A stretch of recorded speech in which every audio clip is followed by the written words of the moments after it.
Nasagip sa Pampanga ang 5 menor de edad na mistulang paninda kung ialok sa mga dayuhan.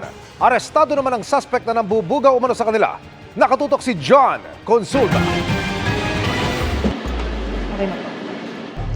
Pagkatanggap ng mark money, pinasok na ng mga tauhan ng NBI Counterintelligence Division ang resort na ito sa Angeles, Pampanga. Ibinaba sa lamesa ang 18,000 pesos na mark money na tinanggap ng primary target. May karapatan kang tahimik o magsawalang ibo. Nasagip ng NBI ang 5 minor de edad na 15 at 17 taong gulang. Umiikot daw sa bar sa Angeles ang suspect at parang panindang inaalok sa mga dayuhan ang kanyang mga hawak na minor de edad. Hindi po siya nag-i-engage pag hindi foreigner yung parokyano.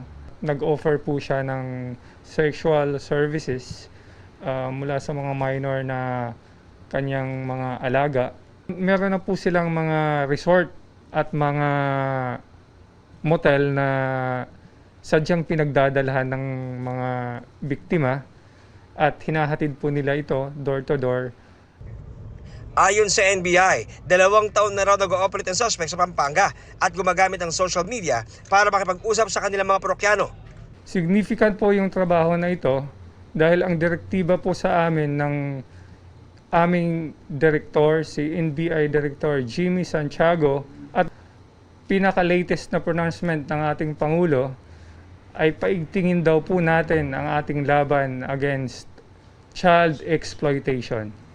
Qualified human trafficking po ay violation na walang piyansa at ito po ay nagdadala ng kaparusahan na life sentence. Sinusubukan pa namin makuha ng pahayag ang suspect na nasa detention facility na.